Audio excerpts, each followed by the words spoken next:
I can't talk super loud, so I hope that it's... Turn you up a little bit. Mm-hmm. Hello, everybody.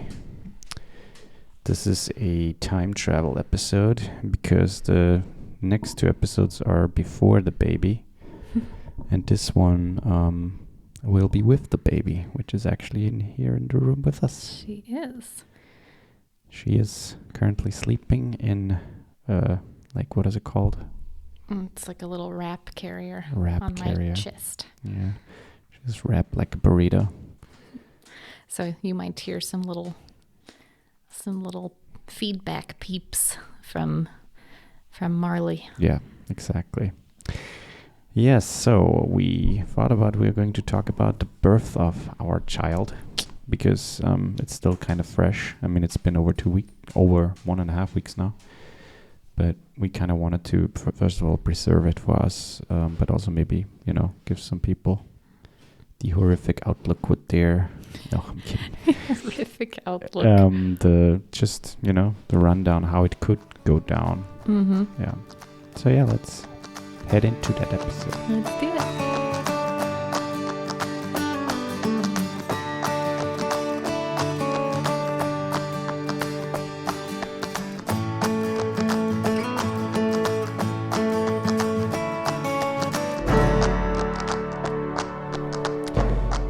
Yeah, we're back with a brand new episode of Hello, I'm Listening with me, Woifi, and the fresh-baked mother, Dani, and the baby, Marley. Baby Marley.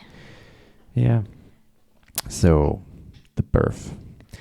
The last episode, or the last two episodes we recorded, we will release after this episode. So, as I already said, it's going to be like a time travel thing. Mm-hmm.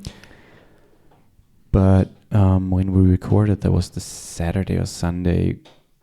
It was basically 3 days before or 4 days before you gave birth. Yep. And yeah, up to that point, you were still very pregnant. Very pregnant. Very uncomfortable. Yeah. But sleeping better than now. That's true.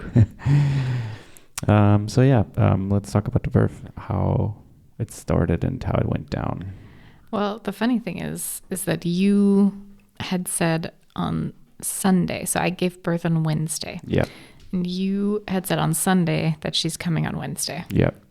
And there were a couple people that I guess you had said that to that all were like, we'll see. Like they all like told me, like the people that you work with. I think we saw them on Tuesday or something, and he was like, he said, good luck tomorrow at the birth, something like that. And it's interesting because on Tuesday there were still some things that I wanted to get done that I was like, I want to do this before she comes. And it's kind of interesting that it's like I got all of that stuff done and then my body was like, okay, we're good. But Tuesday evening, the 30th of January, we got ready for bed. It was like 11 o'clock. We got into bed. That was so cozy. Me too. We got into bed. For like a couple of days, I had been doing some like labor inducing exercises and breathing techniques, things like that. And at like 11:15 or so, we were listening to a podcast, as we always do when we're going to sleep. Yeah. And just as I'm falling asleep, I did my breathing exercises. And then I said very quietly, out loud, but very quietly to myself, my birthing mantra, which was, I trust in my body's ability to give birth. The second I finished saying that sentence, my water broke. So it was your fault. Yeah. And let me tell you, I was basically like drifting off to sleep already. And then she's like, fuck. And I'm like, God damn it, what? She's like, I think my water broke. And so I turned the light back on and it was all wet. He's like, what? Like really loud, just like, what? And then like jumped up out of bed. And I thankfully got out of bed before it was too bad, I think, at the bed.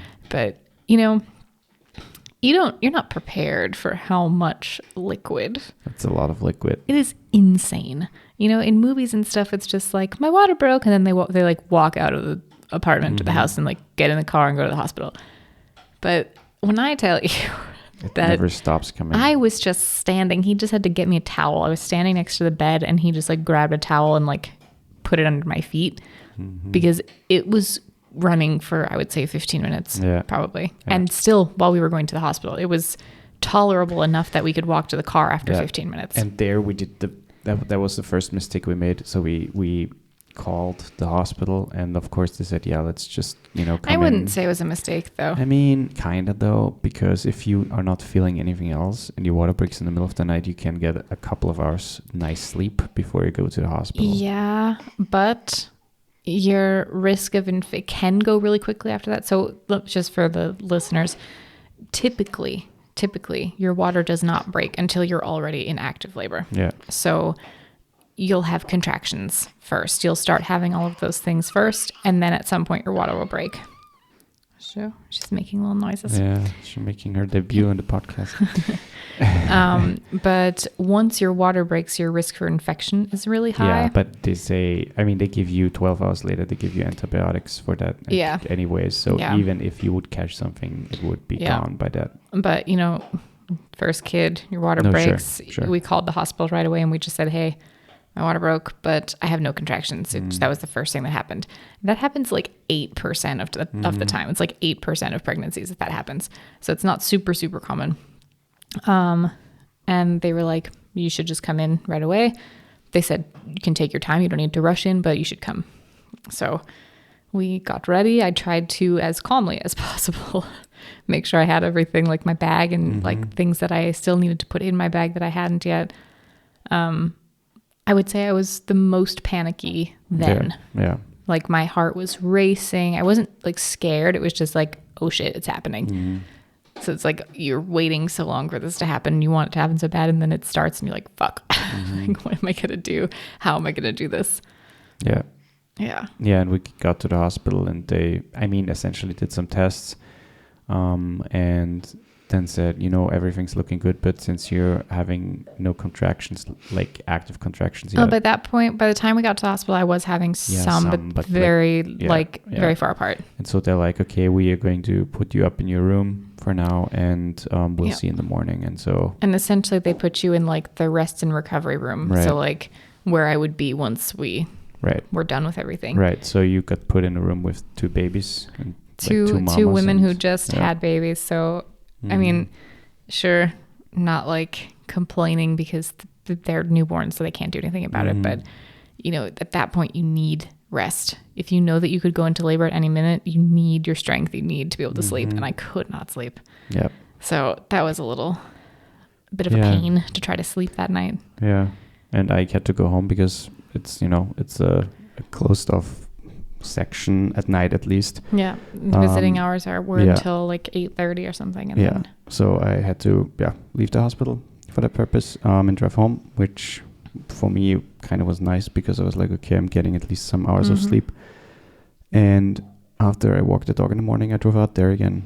Yeah. And then for me, it was a little stressful that he had to leave because I'm like, if it, it could happen at any I had minute. My phone on, so I was 15 minutes away. So. No, sure.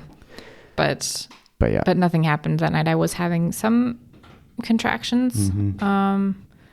And then you came back the next morning. I had breakfast and you came back. And then there was another test. They did. So basically what they do is it's like they monitor the baby's heart rate, my heart rate, the contractions. They see the contractions and they just make sure everything's fine. And they do that for 30 minutes at a time. Yeah, so we did that a couple of times. Yeah, they said basically in the morning, like, okay, let's do it and see. And then they said, okay, everything's looking good, but you're not in active labor, nothing's happening yet. Yeah. So let's do it again in the afternoon. So I drove home again and then came out again. Yeah, so I did it again at like 2 p.m. or something like that. And at that point, I was having more consistent contractions, like 6 to 7 minutes apart. And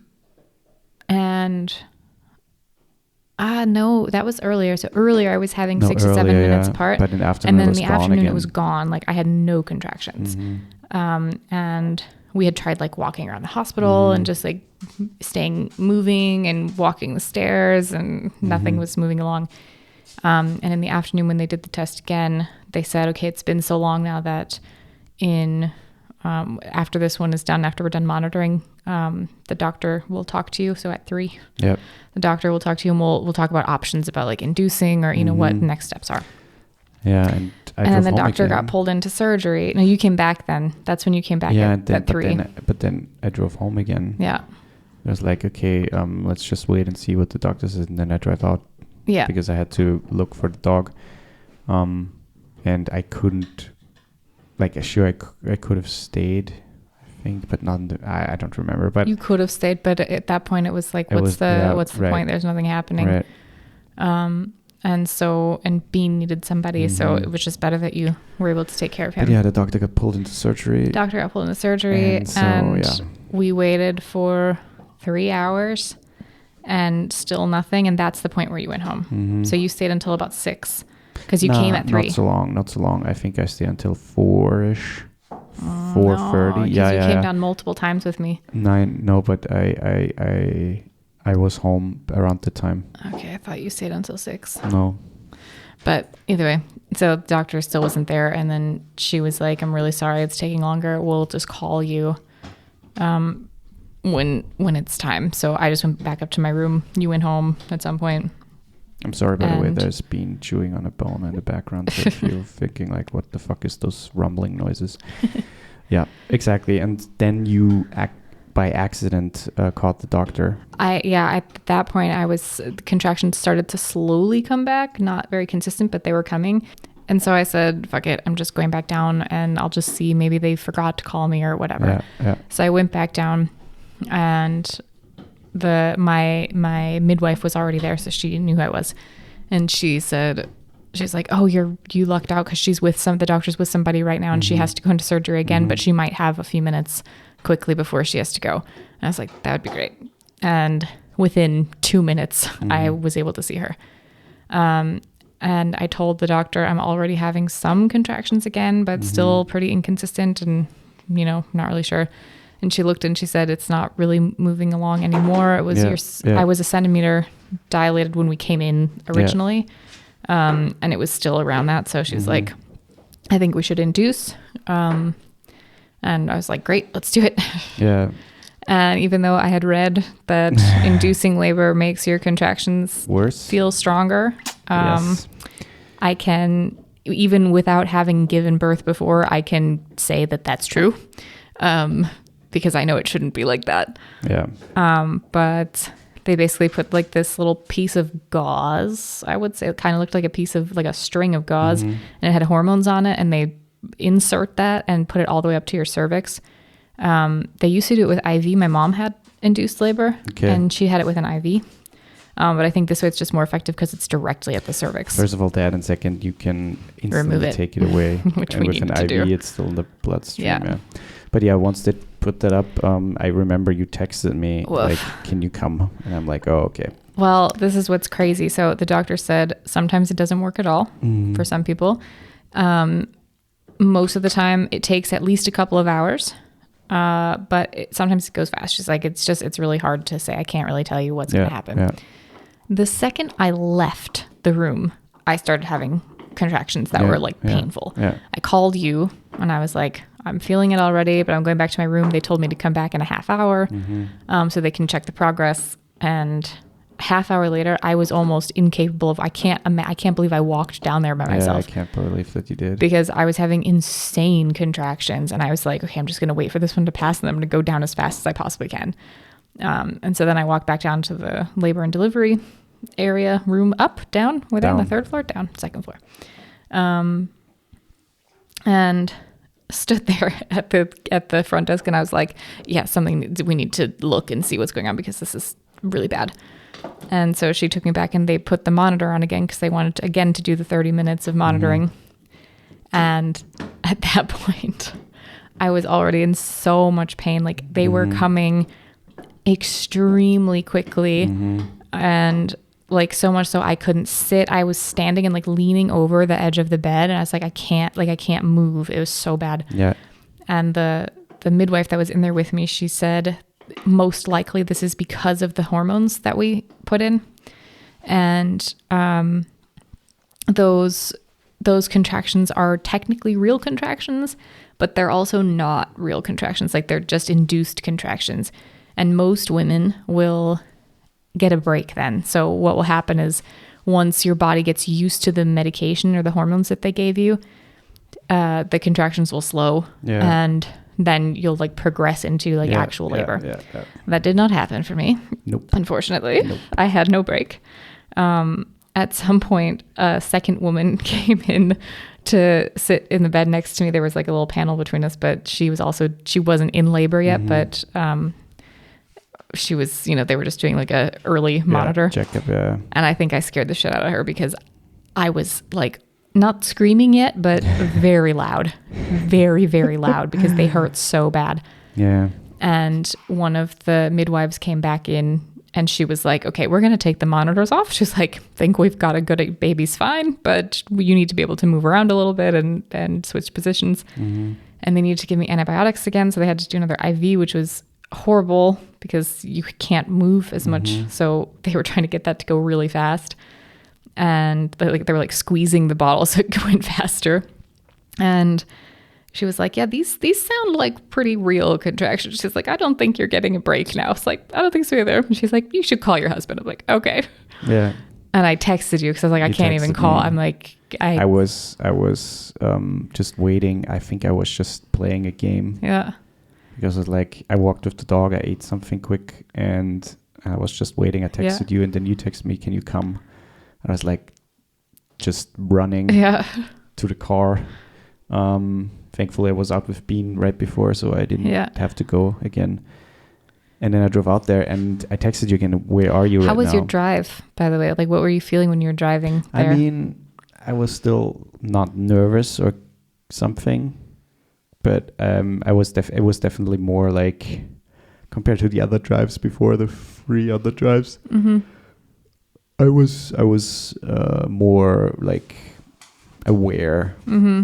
And and then I texted you again when I was there, like, where are you? And I think you texted back shortly before I arrived that you were at the labor and delivery. And so I got there and nobody was there when I got there, and I was like, okay. And then I rang the bell, and then finally got one of the midwives got me, and I was like, yeah, my wife is here, Steiner, and they're like, oh yeah, come follow me. And so we walked through the section with the separate rooms, and we walked past your room or our room, and I heard screaming out of the room, and I'm like, ooh. And I was like, was that Danielle? I'm not sure. And then we walked past it because she wasn't sure which room you were in, and she was like, oh, I think it's 7. So we walked past back, and then that was the room where I heard the screamer, and she opened the door, and you were like just screaming in there. And for a short moment of time, I lost my cool a little bit. Really? Yeah. I got in there and took my jacket off and put my stuff down. And I think the midwife, she was amazing. Elke. She saw that that I was a little white. Okay. And she's like, yeah, everything's normal, but your wife is, something like your daughter's coming and it's happening now, but everything's normal. And so she, tried to... She was amazing. Make me feel better, which totally worked. And I was instantly better. And from that point it started. Yeah. And they got like a bath ready for me, which was a godsend. Because I had told, she was like, sometimes like the water helps. And I had told them earlier on that I would, that's something I wanted to try is being in the tub. And so they got that ready for me. It was like the longest 15 minutes of my life when she was saying they have to get it ready and it takes 15 minutes. Yeah. And even just, it was around the corner from our room. Yeah, it was like the next room. Yeah. And even just walking over there, I think twice we had to stop because I had 2 contractions, I think, just on the way over to the room. Yeah. Typically contractions, I think they took out the spiral after though, or not the spiral, the thing. I think was that before the bath? Yeah. But they took that out. Thankfully, she was like, yeah, we can take this out. I think you're progressing well enough. And then I got in the tub for a while. I don't know how long, but got in the tub for a while. 20, 30 minutes, something like that. That's so crazy. It feels like so much longer. And that was pretty short. And it helped a little bit. It didn't really help a lot, but at least it made them a little less intense. And I didn't realize that until after I got out of the tub again. No, I made them. You could totally see that they're not as intense. Because when I got out, I was like, oh, that's even worse. Yeah. But yeah, those contractions, typically they say that the worst contractions are the ones when you have to push. Yeah. And the ones that are like telling you to push. And that's like, that, okay, when you feel like I can't do it anymore, that's like when it's coming to an end. So you should feel good. I had those for 4 hours. Yeah. Yeah. And no break in between, or at least it felt like no break. No, I think no break. Probably 30 seconds max. You got, like, once you got like this, it's not really painkiller what it was, but more like a sedative. A sedative. Yeah. It helped a little bit. The breaks were a little bit longer. It definitely helped me feel calmer. Yeah. So I didn't do any actual pain meds, which I'm amazed at. But so like no epidural or anything like that. But the sedative really helped because it at least it didn't make the contractions feel worse, or feel better. But the time in between, even if it wasn't longer, I felt more calm in between contractions instead of worrying, the next one's coming and I'm, I have no time and but then things finally, I would say the last hour, I guess I had no concept of time. It was more 30 minutes, like in the last 30 minutes. Once you started pushing, it was pretty fast. Was it really 30 minutes of pushing? Yeah. Okay. I thought it was longer. Thankfully. No, it was pretty fast. Yeah. But the thing is, I was having these pushing contractions for so long, but I wasn't allowed to push because it wasn't my cervix wasn't open enough. And so they said I can't push yet because obviously, she wouldn't fit through. And so I had to, it was really hard because I felt like I had to like hold back from pushing, even though the contraction was telling me, give everything you have. Yeah. And at some point I was like, I have to push. Like that was the first time I actually vocalized it. I was like, I have to. Yeah, like she looked quickly and she said, oh yeah, you have fully dilated. Which is so crazy to me to think like your body just knows, like it just knew now it's time. And that was awful. Yeah. Let's not sugarcoat it. It was terrible. Yeah. Because it feels like nothing's happening. Like there's so much pressure. Like I could tell that her head was there. Like I could tell that everything was pushing down, but there was so much pressure. You don't really know where you feel the pressure. It's kind of everywhere. And so when you're pushing, it's like you don't feel like anything's happening. It just stays that same amount of pressure. And while you're pushing, you feel more pressure, but not necessarily that you don't feel like it's moving. It just sits there. And so I probably asked you 1,000 times, like, is anything happening? Yeah, the midwife said, it's totally normal. Women feel like nothing's happening, but that's not true. And you should keep pushing and continuing. Yeah. Because eventually, if really nothing would happen, they would say, okay, we have to do something else. We either have to help you or, C-section. Yeah. But everything was happening very fast. I mean, it was like 4.5, 5 hours basically from you having you starting contractions until the baby was born. We tried multiple positions, which was nice. You read that back labor is not the best. You should avoid it if you can. Ended up being the thing that worked for me, interestingly. Even the midwife said that was interesting. With some help, The thing is, I think like squatting would totally work for you. Yeah, I was at one point on my side. They tried the side thing where I laid on my side, and that didn't really do anything. But and then you laying on your back with your knees to your chest, essentially. Yeah. Well, the second one was that I turned around and I was like, I don't know, straddling the bed almost a little bit, that I think helped a little bit. That helped to move things further. And then I was like on my back and I was holding one of my legs up with the help of another midwife, and the other midwife, and I think you were holding the other leg up. At some point you were behind me and like pressing my back. So like I was like super compact and like during the contraction that I really like could push. Yeah. But, and that ended up being the one that worked. Yeah.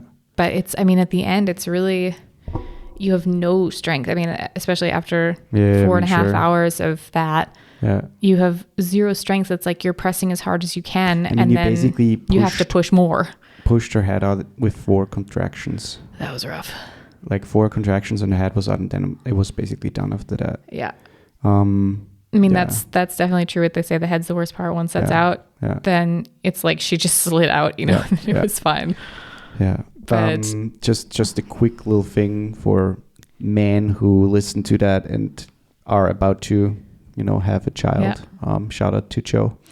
The one thing that I got like a day before Wednesday, so on Tuesday, a friend of mine told me, hey, the best thing you can do in the whole thing, first of all, be supportive, be there, and give her everything she wants. Don't forget about water, maybe food, drink, ice, whatever. But also what helped, I think, the most was to pass on the information that the midwife, the doctor, or whoever is in the room, pass on to her or to you, because there's so much going on, so many people talking at some point, maybe, that you should be like a funnel, you should be like a person who gathers that information and just passes on what's important. Yeah, because there's a lot of people. I mean, there were 2 midwives and one was a student. But, you know, they were talking with each other sometimes. Sometimes they would say something to me, but, you know, and they knew that it's not like they knew that I wouldn't process all of it, but they still, I appreciated that they were still keeping me as part of it, and not just talking to you, but. Oh, we had some nice conversations. But Woifi was really good about just passing along only what was important. So they would say something and he would just determine, okay, this is what she needs to know in this minute. Yeah. And that's what he would pass along. He was also joking a lot with me in between contractions, which was really helpful because I actually was able to laugh a little. Yeah, get like the edge off a little bit. And the thing is, you have to read the room, I think. At some point I felt like, is it appropriate to make a joke now? But then at the same time, it's like, yeah, kind of. And all in all, it was a very like chill atmosphere. Yeah. Like it wasn't, sure, we had music playing at some point and you were in pain, but other than that, you know, it was still a nice room. The people were super chill and they at no point were they like concerned or anything. And no one made me feel like bad for how I was, you know, like I felt very comfortable being loud and just, you know, letting out whatever I needed to let out. And I said, fuck so many times. Good Lord. Yeah. I really hope that they hear that word a lot because I said a lot. She said like the amount of screaming that she hears on a daily basis it's totally normal. So, but she also gave me a good tip for anyone else who is close to giving birth. Screaming's good. I mean, it is good to get it all out, but when you're in the pushing phase, like when you're actually actively pushing, to take a deep breath before you push, and you can still kind of scream, but not like through your mouth. Like don't let the air out through your mouth. Focus that energy down and like use that as force to push. Yeah. Once and that really helped. That really helped. That all of the sudden, once you did that, everything moved along so much quicker. Yeah, like you're almost holding your breath. I know that's like sense. It's like, exactly the opposite of what you learn in the birthing classes. Not really. Like if you think of pooping, and it's the same. She said it's the same feeling essentially. I mean, it's the same. You're using the same muscles. Yeah. So and when you poop, like when you really press, which you shouldn't do actually, but when you do that, you have your mouth closed and you have your like, you know, like. You squint your eyes and stuff, so it kind of makes sense to do that, and it really helped to take the deep breath first. Like you really take a deep breath in before you push. Yeah. But and also, you know, let's be real, I pooped.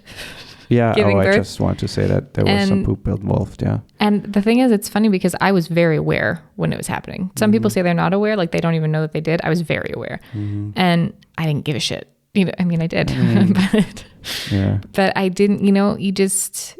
It's normal. It's normal. They see it all the time. And they see it all, exactly. They see it all the time. It's normal. And it's not like we just said, you're using the exact same muscles. So you can't, it's not like you can help it. It's not So if you're concerned about that, if you're currently pregnant and you're concerned about that, just let it go. It doesn't matter. Also, I mean, the placenta is worse looking, in my opinion. Oh, that's so cool. I mean, it is cool, but it's worse looking compared to poop. So that was the next thing. So she finally arrived. Let's talk about that though. That moment. That was a great moment.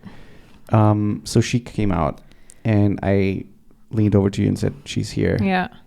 And you didn't really get that. He watched Oh, yeah, the watched whole the whole time, thing. which was amazing. I was so amazed that he watched that I saw the happen. whole thing. It's not, the thing is, it's not as bad as you might think it is, especially because it's not something that gets stuck in your brain. You forget about that.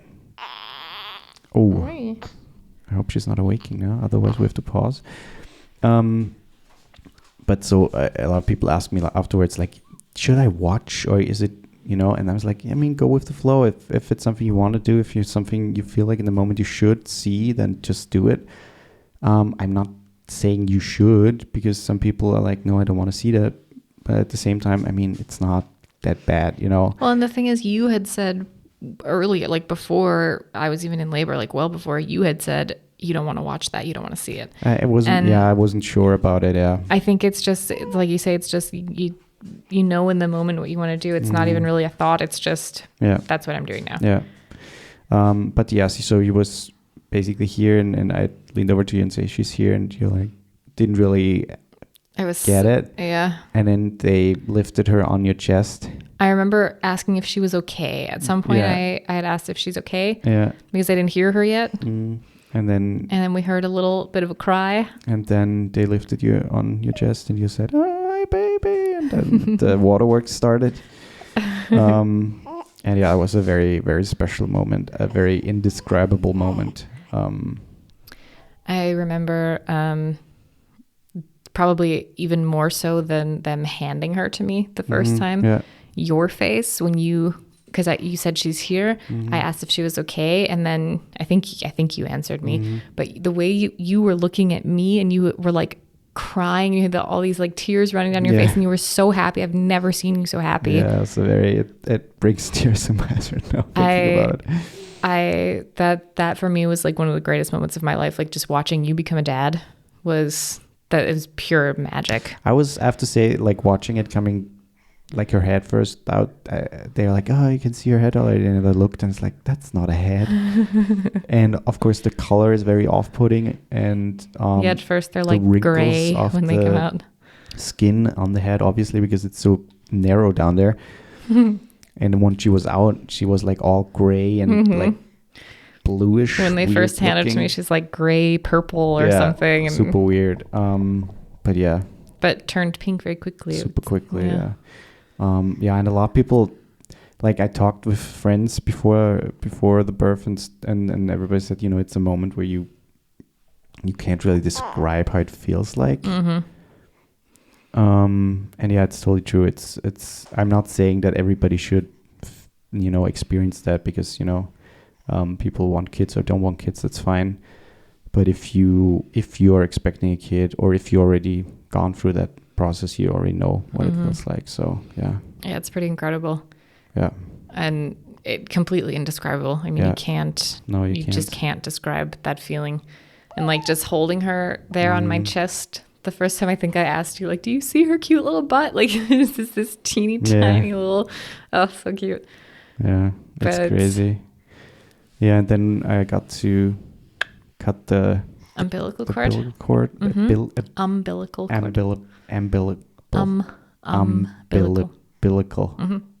cord. Yeah, I got to cut that, which was weird. First of all, I didn't know if they would let you do it, and second, was it spongy? A lot of people say it's spongy and squishy, and the scissors didn't really work, but I got it. Yeah, and then the placenta. Yeah, so after you give birth, you have to birth the placenta. It's actually what it's called, is birthing the placenta. After birth. And you're technically still having contractions, but you don't feel them. And also, I'm going to just also confirm what people say. You go through so much pain giving birth, like the most pain you'll ever feel in your life. And the second that they come out, you forget all of it. And it's like literally the second that I was holding her, I'm like, I don't feel anything anymore. Like I feel no pain. I'm fine. And those last 4 hours of hell are just like gone, like totally gone. Yeah. Granted, you have pain afterwards, but nothing compares. I mean, so you're still technically having contractions because you need to get the placenta out, and that's your body trying to like release the placenta. and mine was just not coming out. It was still attached weirdly. I think it was still slightly, like a part of it was still slightly attached to my uterine wall. And so they can't really like pull obviously, because otherwise it could lead to extensive bleeding. Hemorrhage. And so thankfully we had to wait for 20 minutes, and then a doctor came in and he looked at it, and multiple people came. I feel like there was like 5 people in the room. Yeah, other because the midwife tried. She tried and couldn't get it. Yeah. They usually do like some light pushing on your belly to like try to help it release itself, but that wasn't working. Yeah. They gave me some sort of medication to help me contract more. Yeah. Contraction medication, yeah. And that didn't do anything. And they typically say after 20 minutes and it's still not out, you have to surgically remove it, and that was going to be the plan. They said we might have to put you under. Takes 15 minutes and then you're back. Yeah, the only thing is they have to scrape it out. The rest, and it's 45 minutes. It's not 15 minutes. I thought they said 45 15 minutes. And technically it's a standard procedure, but it's still, you have to be under. So it's probably a total of 1.5 hours where you're gone away from your child. And afterwards, you might still feel sick or whatever. And it's just a whole ordeal. And it's still a risk. I mean, it's still... Sure, there are risks. Surgical procedure. There could be something left behind. Again, it's super standard. But it was... Like it was 1 a.m. or almost 1 a.m, and the doctor was already prepping for another C-section, I think. And so nobody really wanted to do it because it seemed so unnecessary. Yeah. And so he pushed a little harder, and then finally he did some pretty uncomfortable manipulation. Yeah. Where it felt like he was like twisting, like he was holding the umbilical cord really close and like twisting to make it slowly detach itself. Yeah. It was super uncomfortable, but we got it out, thankfully, with his help, and it was fully intact. So they did an ultrasound to make sure that there was nothing left over, and it thankfully was all out. Yeah. So that was a relief. Yeah. And then we had some time with the baby, and then they got up on the room, and I had to go home again. Yeah. It's weird because in this moment, and then even the hours afterwards, it doesn't really feel real yet. Yeah. If you've been waiting so long, and technically the baby has been there the whole time. But I think especially probably for you, because then you have to go home, and you don't go home with a baby, you just go home. Yeah. I mean, I was actually super glad. I was super tired. Yeah.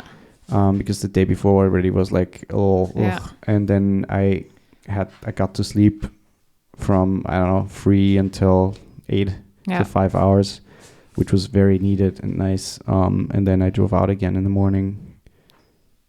But it was very life altering. Yeah. In a positive way, obviously. Yeah. And then I stayed in the hospital for 2 more days after that. Yeah. And we went home on Saturday. Yeah. We were able to go home, which was I was so ready to go home at that point. But I mean, I have said this to Woifi already, but he was amazing throughout the entire process. Yeah. And he was really like the best coach, the best support, the best partner. I feel like he did everything right, and everything. He was so attentive to what I needed, and I couldn't have done it without you. It was really, I truly, I said it to you already, but I fell more in love with you that day. As a man, you feel very helpless in that situation, and I don't know. I just tried to, do anything that I can do in that situation, and technically, I was just by your side telling you things and handing you something to drink. That's all I did, actually. I had nothing more. But yeah. I think the baby is awake now. She's waking up, yeah. So yeah.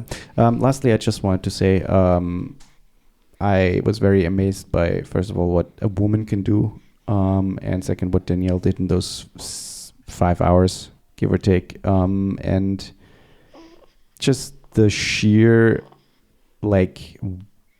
magic that giving, like, first of all, conceiving and then giving birth to a human being is, but like witnessing it firsthand is, yeah, fucking incredible and super beautiful and yeah, rewarding thing to experience.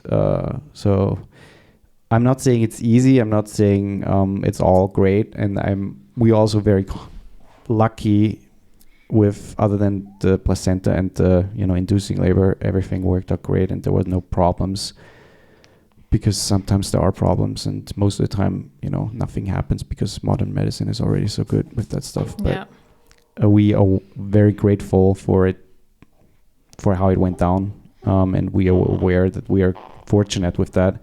And we are also very aware of having a healthy baby is something to be grateful for. And we are very grateful for Marley being healthy and eating. And yeah,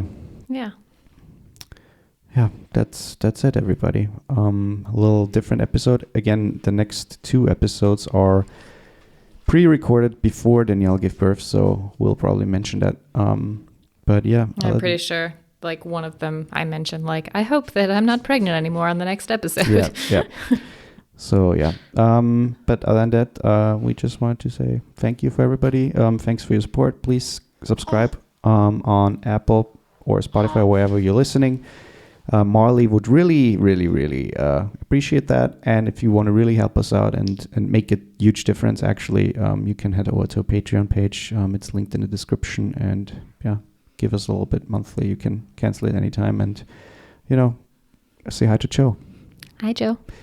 That's it, everybody. Have a good one and see you next time. Watch out for baby deer. Bye.